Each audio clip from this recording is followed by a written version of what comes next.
Coordinate geometry का ये सम देखेंगे जिसके अंदर हमें 4 चीजें पूछी है। कोऑर्डिनेट्स ऑफ बी के कोऑर्डिनेट्स क्या है। तो देखिए सबसे पहले हम ऐसे ब्रैकेट बनाते हैं, तो यहां पर होती है एक्स की वैल्यू और यहां पर होती है वाई की वैल्यू। तो अभी आपको सबसे पहले तो बी ढूंढना है कि बी कहाँ है इसके अंदर, ये फिगर के अंदर। तो ये रही बी के अंदर एक्स की वैल्यू कौन सी है, तो बी के अंदर आप देखेंगे एक्स के ऊपर बिल्कुल सीधे। तो बी के अंदर जो बी के साथ ज्वाइंट है -5 एक्स की जगह पे आएगा -5। और वाई की वैल्यू कौन सी है, तो बी के अंदर देखेंगे पी के बिल्कुल जो सामने जा रही है वाई वाली लाइन, तो उसके ऊपर है 2 नंबर, तो यहां हम लिखेंगे 2। तो ये हो गए कोऑर्डिनेट्स ऑफ बी। वैसे ही आते हैं कोऑर्डिनेट्स ऑफ सी के ऊपर। कोऑर्डिनेट्स ऑफ सी देखने के लिए सबसे पहले तो एक्स की वैल्यू, तो सी के पास वाई भी है और एक्स भी है, तो लेकिन हम पहले नंबर पे रखेंगे एक्स को। तो एक्स के वैल्यू है 5, तो यहां पर ब्रैकेट में फर्स्ट प्लेस पे लिखेंगे 5 कॉमा करके वाई की जगह पे। तो सी के वाई की वैल्यू कौन सी दी है, -5, तो ये हो गया -5।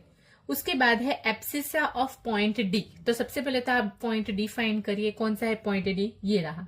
ठीक है, अभी आपको इतना याद रखना है कि जब आपको एब्सिसा पूछते हैं तो आपको एक्स ध्यान रखना है, और ऑर्डिनेट पूछते हैं तो आपको वाई ध्यान रखना है। एब्सिसा का मतलब होता है एक्स पॉइंट। तो देखिए यहाँ पर डी है, उसके पास वाई पॉइंट भी है और एक्स पॉइंट भी है। ठीक है, वाई पे उसके पास है 2 और एक्स पे उसके पास है 6, लेकिन हमें पूछा है एब्सिसा, तो हम सिर्फ एक्स वाला ही पॉइंट लिखेंगे। तो एक्स के लिए हमारे पास 6। वैसे ही ऑर्डिनेट्स ऑफ पॉइंट एच, तो सबसे पहले तो फाइंड कीजिए कि यहाँ पर एच कहाँ है। यहाँ पर एच के पास एक्स वाई भी है और एक्स भी है, लेकिन हमें ऑर्डिनेट पूछा। ऑर्डिनेट का मतलब होता है वाई, तो हम एक्स वाली कॉलम नहीं देखेंगे, वाई वाली कॉलम देखेंगे।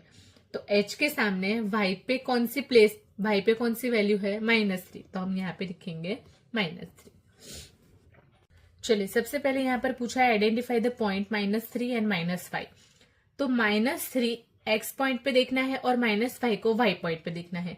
तो -3 को एक्स पॉइंट पे देखेंगे, -3 एक्स पॉइंट पे कहाँ है, यहाँ पर, और -5 वाई पॉइंट पे कहाँ है, यहाँ पर। और दोनों जहां पर मिल रहे हैं वो कौन सा पॉइंट है, ई, तो हमें मिल गया पॉइंट ई। वैसे ही 2 और -4, तो 2 को देखना है एक्स पॉइंट पे, क्योंकि यहाँ पे जो वैल्यू होती है वो एक्स की होती है, यहाँ पे जो वैल्यू होती है वो वाई की होती है। तो 2 को एक्स के पॉइंट पे देखना है, तो कहाँ पे है 2 का एक्स का पॉइंट, ये रहा। एंड वाई का -4 देखना है, तो वाई में -4 कहाँ है, ये रहा। और दोनों जहां पर इकट्ठे हो रहे हैं वो है ये पॉइंट जी, तो हम यहाँ पर लिखेंगे जी।